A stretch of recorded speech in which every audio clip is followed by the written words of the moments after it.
So, dahil meron po tayong hinihintay ngayon at baka tayo po ay dumalo rin sa parating na November 30 trillion peso March Part 2, handa na ba kayo kay scholar activist, UP lecturer, political analyst, millennial leader, ang pambansang cutie pie. Ayan, organizer of Tindig Pilipinas, Francis Joseph Kiko Aquino D.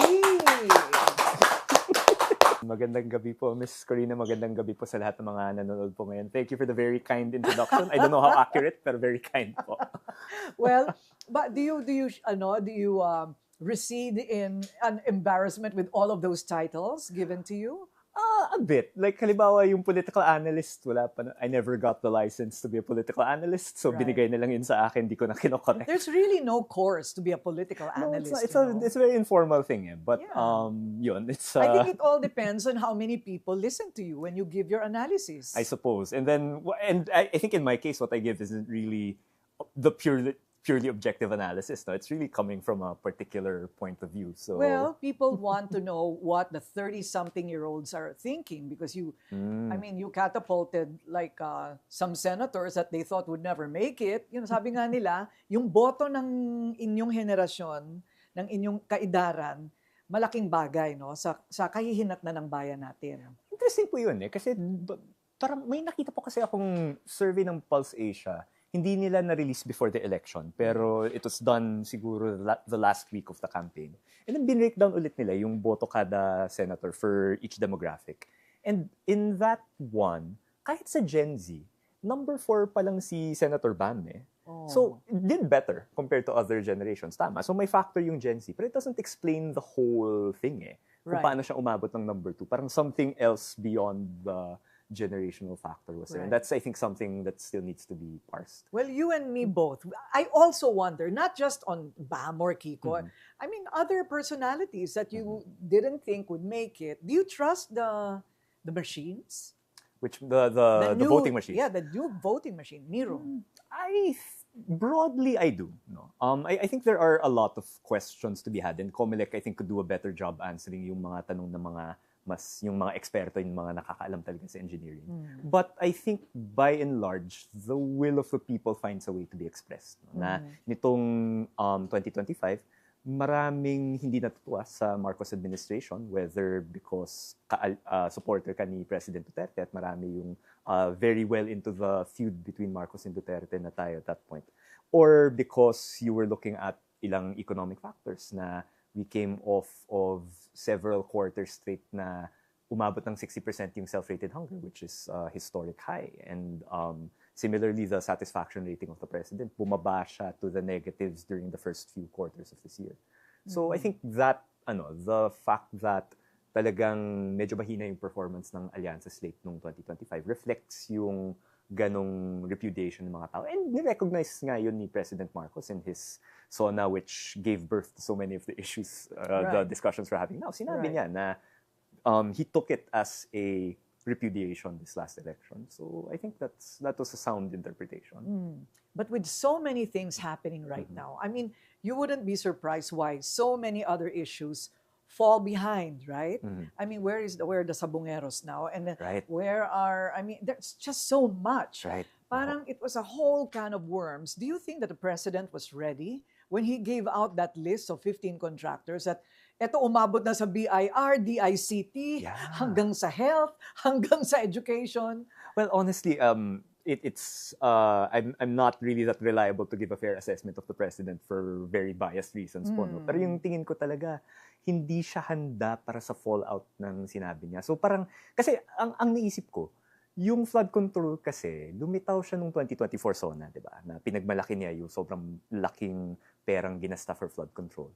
And a few days later, bumaha kung saan-saan sa Metro Manila. So napagtripan siya.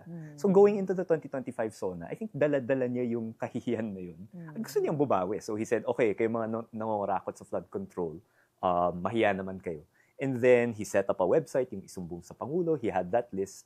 I think he thought that would be it. Pero talagang pumutok into all of this. So I don't get the sense that he was ready. Right. Kilala ka doon sa rating the government thumbs up, thumbs down. I don't think I've ever given them a thumbs up, to be fair. And you're not about to do it now. No. O, wag na natin yan. Baka ma-screenshot pa siya. Ayan na naman, meme na naman yan. O, wag na lang. Okay. So, let's just first talk about November 30. So ngayon, itong November 30, was promised, it was planned. Is everything coming along as planned? We're doing quite well. I just actually came from another coordination meeting for the 30th. Oh, naman po. Today actually, this morning, we had one of our walkthroughs po with the QCPD tsaka yung MMDA dun sa area sa People Power Monument, made some slight adjustments to the floor plan based on their recommendations. Really, the safety of everyone who will be attending is paramount concern. So no one in Luneta, all now along EDSA? I understand there's also a group organizing in Luneta po, but we are focused on the activities sa EDSA.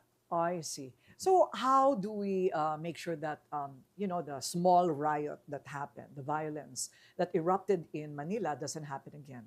So I think, at least on our end, we're very grateful na our relationship with the QC City Hall, with the QCPD, MMDA, it's been very facilitative. It's been built up over several years because even before yung September 21 na trillion peso march, we'd been organizing in People Power Monument. So we have good relationships with them. We are credible when we tell them na kami yung in charge sa hanay namin. We have our own marshals to make sure our ranks don't do anything unruly or untoward. We cascade yung mga recommendations ng QCPD. For example, they recommend that those coming with bags, dapat transparent po yung dadalhin sa rally area para kita yung mga gamit sa loob.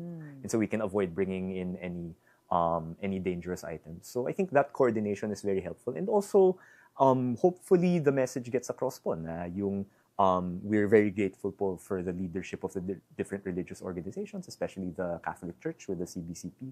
Very consistent naman po sila na mapayapang pagkilos or mapayapang kilos protesta yung brand talaga ng Catholic Church, and we're grateful for the leadership that we have. And yun, we do our best, and we have marshals there to ensure the safety of everyone. They'll be working in coordination with the PNP. And hopefully, we'll have a similar conduct on September 21. So how does this move forward from the first one? I was also there in the first one on September 21. Opo. So many things have happened. Yes. Many things have erupted. Many things have been said. There are developments in the investigation. So what now is the main messaging of this event on November 30? We have 5 points po. So the first is ilantad. So we want to know the full truth of what's going on. And I think because of recent events, the particular call we have right now is for the President to certify as urgent the bill creating a truly independent Commission on Infrastructure so that it can serve beyond the pleasure of the President. Now, because currently, as the ICI stands, it serves at the pleasure of the President. If he wants it to stop, they will stop, right? So we want to have an independent commission because his name was mentioned. Even if yung testimonies of Representative Zaldico, there's some questions about it, it's still in the public discourse. And so because the President is involved, he should recuse himself from the investigation. So that's our current call for transparency. The second is ibalik. So si Congressman Chel Diokno talks about how forfeiture cases can be filed right away. So we can get the money, the ill-gotten wealth back, before filing the heavier cases involving plunder, criminal cases, and so Hence forth. the auction of the luxury cars. Yes. And so we want to see more of that, beyond just, say, the Discayas, but all the other contractors, congressmen, legislators involved in the issue. The third is ikulong, that hasn't changed. Ikulong na yung mga kurakot. That's been the chant even before we organized the rally. And we'd want to see top officials jailed, not just the couple of contractors and district engineers that have been arrested so far. But we'd want, see Representative Zaldico. We hope that the President commits to the recommendation of the DPWH to also investigate Speaker Martin Romualdez, despite the familial ties, and high officials also from the Senate and the DPWH, DBM. We'd like to see them investigated as well. The last two, igalang, because there's a lot of discussion about things, silly things like civilian military junta, transition council, whatever have you. Our calls are strictly within the framework of the 87 Constitution, and any unelected body sort of taking power, I think, is contradictory to that. So we are opposing that, and we're saying let's respect our 87 Constitution and use the mechanisms within it to pursue accountability. And the last is ipanalo ang sampayanan laban sa mga dinastiya. Because what we've seen in political dynasties in the recent months, in recent weeks, is that when they are getting along, they shield each other from accountability, and when they're at war with each other, everyone gets caught in the crossfire. Right. So we want to put an end to like these dynasties. We want to have a body of leaders that actually looks like the Philippines and isn't just the same names again and again. So these are the calls that we have for the 30th. Okay. So, well, to follow up on some of those points, so are you happy that there are now like 8 or 9 that are charged? In fact, meron ng mga panukala na ikulong na sila, no? Itong contractors are actually congressmen found out to also be owners of these construction companies that have government contracts. So, inaantabayanan po natin yung December 15 na deadline na binigay ng ombudsman. Talagang seseryosohin ba nila yung, okay, itong mga kaso against the 60 or so, 68, I think, congressmen. Would that really materialize? We hope it does. But again, kung si Zaldico lang yung makakasuhan, important naman na makasuhan siya, pero malinaw naman na hindi lang siya yung sangkot sa issue na ito. Kaya so again, ba yung December 15? I'll have to consult the lawyers po, pero the people I talked to, both from the pronouncements of si Ombudsman Romualdez and also the lawyers I talked to within our camp, parang they say realistic naman for cases to be filed. Pero don't you wonder about all those ghost projects? You can start there. I mean, a gaping hole for 12 years. Yeah. Clearly, kung bayad na yung contractor, you just follow that trail. Bakit ghost project? I'm wondering why, sa dinami-dami ng ghost projects na nakita, bakit yun pa lang ang mga kinasuhan? Well, I think this also has to do with transparency po, di ba? So, I think, so you have, let's say, you found a ghost project in this particular area and then there's a tarpaulin there. How does that map to the GAA? How does that map to the NEP? How does that map to the person who inserted it in the budget? No? So parang because that information is not readily accessible or very easily accessible, kaya nagkakaroon ng pause between identifying the ghost project and then holding someone accountable. So I think an important step for accountability is also to pass freedom of information law to make sure this information, the flow of information is more easy. So we have an easier time holding these people accountable. Well, to get SEC papers daw, you have to like pay, you have to apply. Right. So it's not that easy. I mean, it's possible, but still not that easy. Or even now sa diba, there's a new policy sa ombudsman that we can ask for the SALNs and again of certain officials. Pero again, parang may proseso ito. There is a certain fee that you have to pay. I think having an FOI that provides a general framework for so we don't have to adjust to the different policies of the different offices. It just has a general framework that's easy for any citizen to use, so go far. So stick to the Constitution, meaning RevGov is not something you would push for. No, I think at least our group po medyo matatag po yung commitment natin sa 87 Constitution. Kasi talagang malalim din po yung laban na dinanas ng ng mga nauna sa atin to achieve that constitution. No? So we don't want to throw the baby out with the bathwater. There are a lot of ideals within the constitution that still I think we can pursue to hold people accountable and to exact real structural reforms, like the passage of an anti-political dynasty law. That's provided in the constitution. It hasn't been done yet, but for the first time in history, even though medyo kaduda-duda din kasi galing dinastiya din si Speaker Boji D, parang sinabi niya na in-endorse niya yung anti-political dynasty law. So itulak natin yan. Let's see how far it goes before saying things that are more abandon the victories that we already had. Well, that would be something. Parang divorce law lang yan, divorce bill. Walang gusto magdiborsyo kasi walang gusto magbayad ng alimony. Gusto lang nila marami silang mistress. So hindi pumapasa. But you think it just might be possible? It might be. I wouldn't, if you gave me a percentage on it, wala pa siyang, I still wouldn't say above 50%. Pero may opening kasi never pa natin nakita na may speaker na nag-endorse. There are 11 bills, I think, in the House of Representatives the last time I checked. And then 2 were filed after si Speaker Boji D made the statement. So mukhang may effect yun kahit paano. And then there's 5 in the Senate right now. So we'll see. I wouldn't say it is the most likely of outcomes, pero especially if people call for it, like kami sa Trillion Peso March, we're putting that right alongside ending corruption as a main call of the program. Just to, because again, we see how destructive dynasties are in any situation. When they like each other, they protect each other. When they don't like each other, And they protect the wealth. They protect the wealth, more importantly. And then when they don't like each other, parang damay tayong lahat sa bangayan, di ba? So maybe, it's time to end that way of governing the country.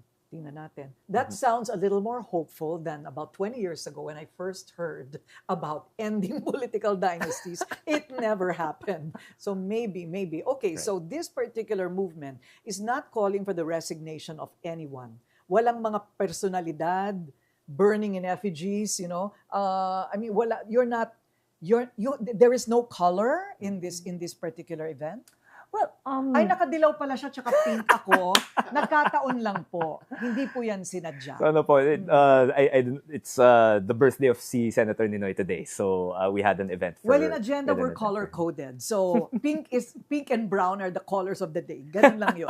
Okay. Yun po, nagkataon lang. But, if you want to infer, at least on my end, if you want to infer something more than that, that's not a wrong inference necessarily. Feel free to do but, so. Yeah, I think for November 30, at least within the consensus of the Trillion Peso March, we're not making any calls for resignation. But I think, to be fair to those calling for that, I don't necessarily think that's against the Constitution, as long as the call is for the person involved to resign ng kusa on their own free will. No? So if what is, I think, very clearly against the Constitution is if you call for the military to then step in and sort of try to effect that kind of resignation, yun yung mali. And that's something, that's what we're... to sedition. Right, exactly. So that's something that we are very strongly monitoring and against as far as our ranks are concerned. But to say na walang kulay, it's true na walang kulay yung corruption. No? And I would encourage everyone from all colors to stand up when they see our officials being corrupt. But it's also true na medyo paulit-ulit yung mga pangalan na nangungurakot, right? And so I wouldn't say that it's completely colorless because there is a certain faction, there are certain factions of our politics na paulit-ulit silang nasasangkot. So yun, I think just as important as calling for accountability and seeing these people in jail, we also need to organize for the coming elections, in the barangay elections for those officials involved, the 2028 elections for the higher officials. And we need to organize to tell people or remind people na yung baha na dinanas nyo, yung gutom na dinadanas nyo because may katiwalian sa mga farm-to-market roads, yung paghihirap na dinadanas nyo because of yung mga GL letters for healthcare, yung kakulangan ng classrooms, that all has a root in corruption. And there are faces na hindi lang strike one nila yung issue na ito. Their names and faces come up again and again and again. Can we please turn our back on them this 2028?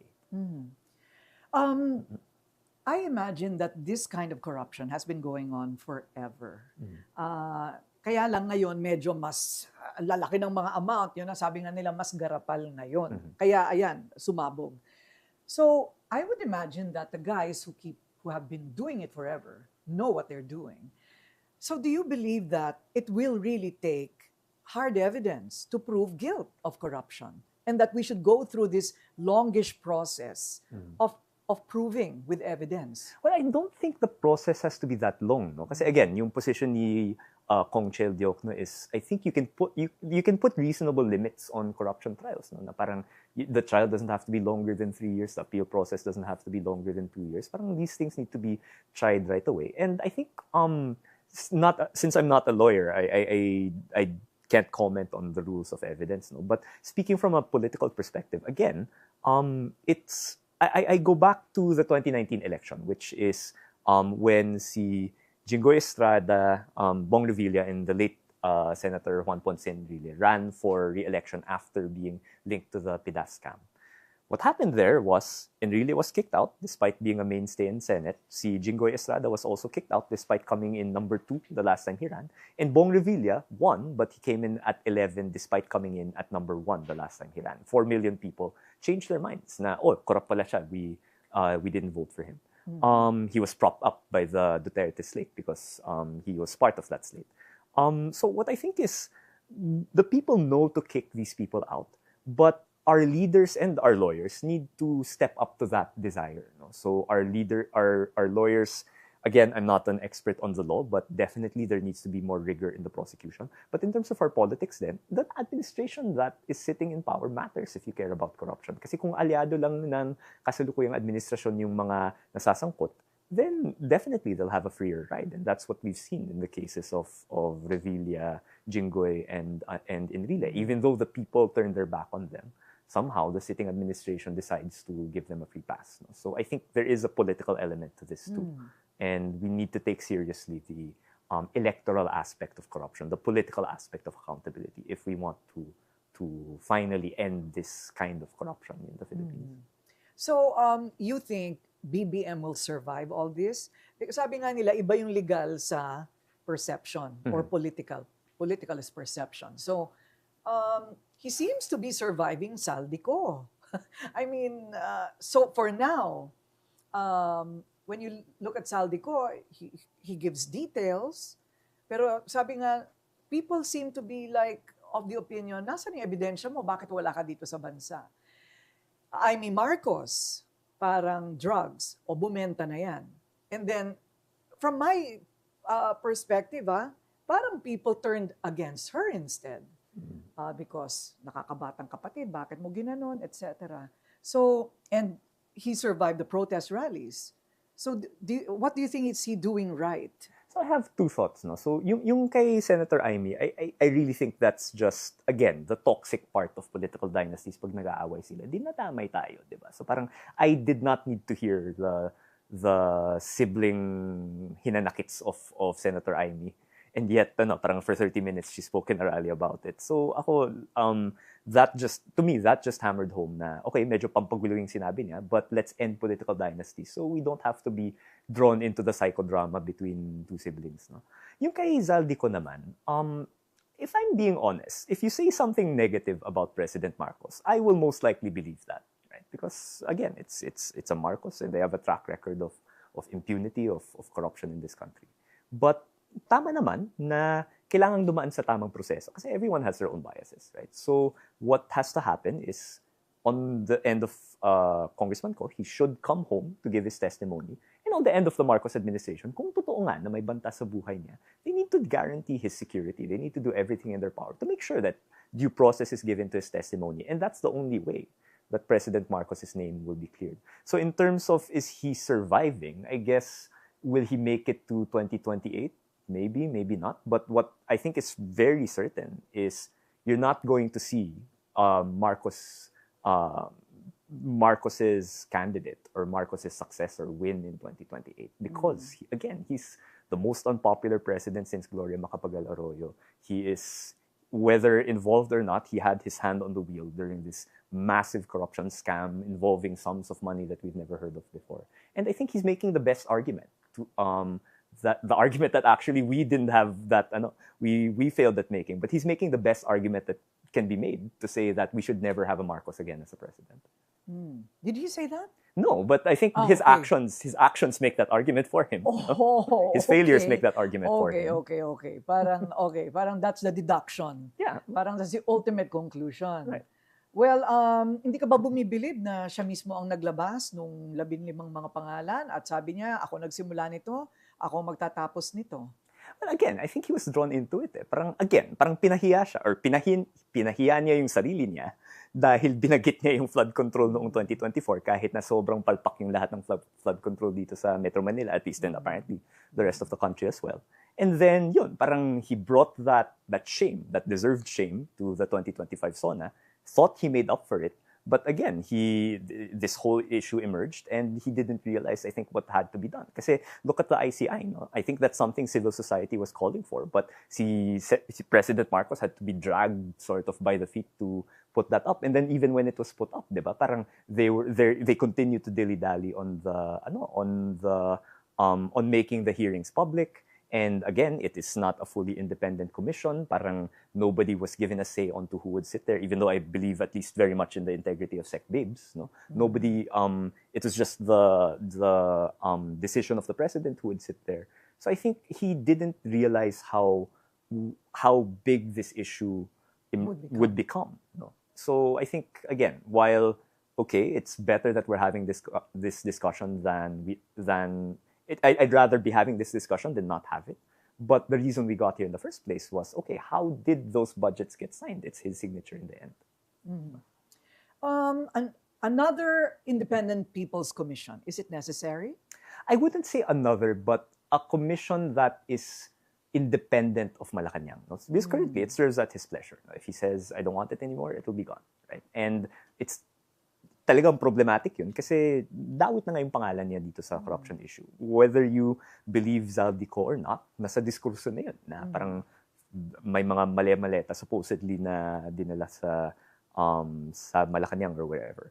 So, not to say that you should believe that at face value, but that narrative should be given due course. So, one, Zaldico needs to come home, but two, it needs to be heard by a body that is clearly independent of the president. And a good way to do that is to make this independent commission or create an independent commission na mula sa Kongreso yung kapangyarihan niya para hindi siya pwedeng buwagin ng presidente kung trip lang niya.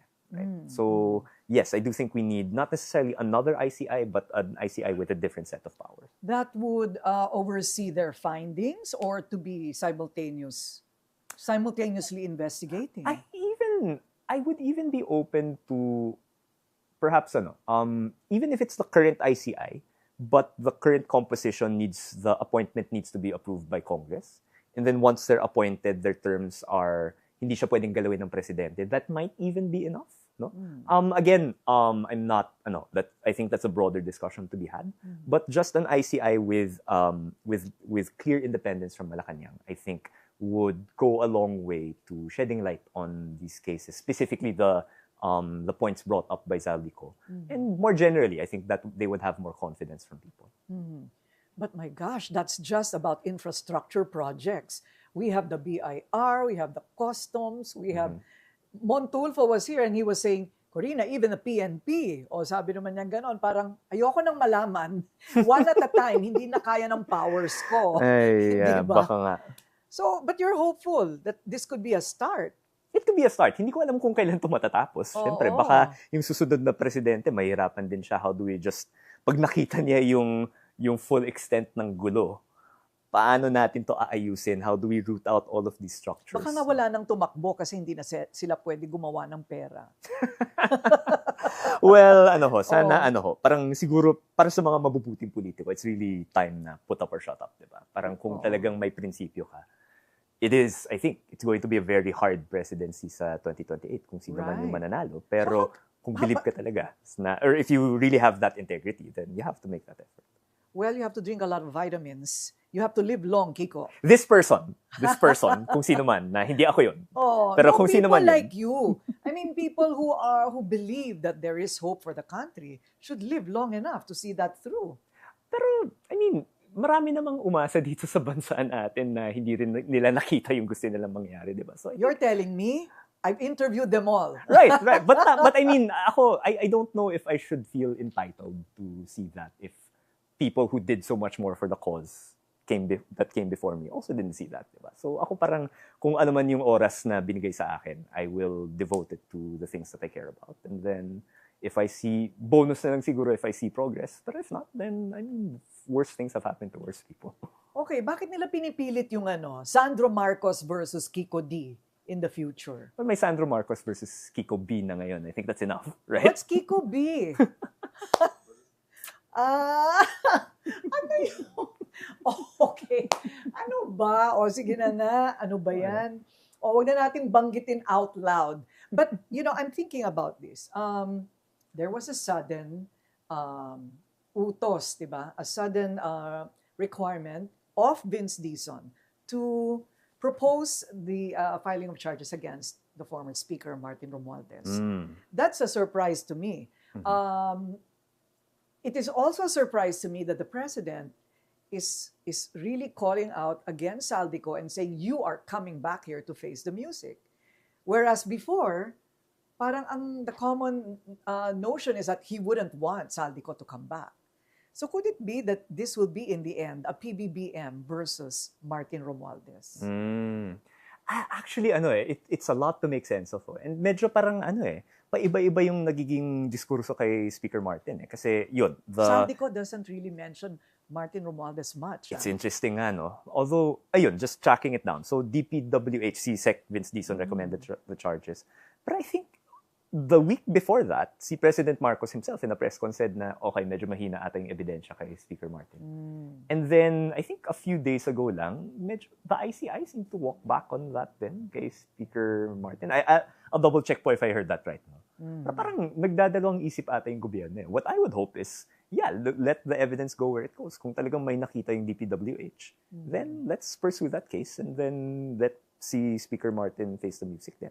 And I would agree. Mukhang katakataka nga na hindi nababanggit masyado yung pangalan ni Speaker Martin. Although it was mentioned enough. No? Na parang, it's not as if,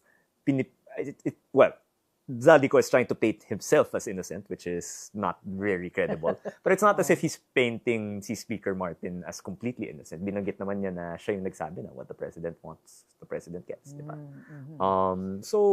But ultimately pointing to the first family. Ultimately pointing to the first family, which I definitely would want to know if that's true. No? Okay. So, I don't know what to make of it. Maybe that's how it ends up going. Parang there's too much to think about anyway. Let the chips fall where they may. Ganun na lang. Oh. So ano sa palagay mo ang ending ng teleseryeng ito? A revenge vote in 2028. I think that's what I'm working towards. No? Definitely. I think I want to see na bukod sa manalo yung mga kandidato na sinusuportahan ko, talagang yung mga paulit-ulit na pangalan na nadadawit sa korupsyon, pwede bang wag na natin silang ibalik. Right? And kung again, parang we say paulit-ulit, but I point to, we are able to do it. We have been able to kick out corrupt politicians before using the ballot, and we've never had an electoral movement against corruption. The closest siguro would have been 2010 na kung walang corrupt, walang mahirap. But that was really on the back of the Pinoy sort of campaign. No? But to have a real campaign na ito yung mga corrupt, wag na natin silang iboto. Right? Maybe that's something that we can, you have to start that campaign early. Yeah. Malapit ng 2020. Wala namang premature negative campaigning, no? So baka pwede naman. Pwede naman mga pari-parinig, gano'n. Wow, Kiko D, thank you very much. Ma'am. Thank you very for much coming to my home. Well, I made my home my set. So maraming salamat and we'll be monitoring. I'll be there on the ground and we'll see each other there. Yes, definitely po. See you there and thank you po for everyone viewing. Again, November 30 for the Trillion Peso March Part 2 at People Power Monument.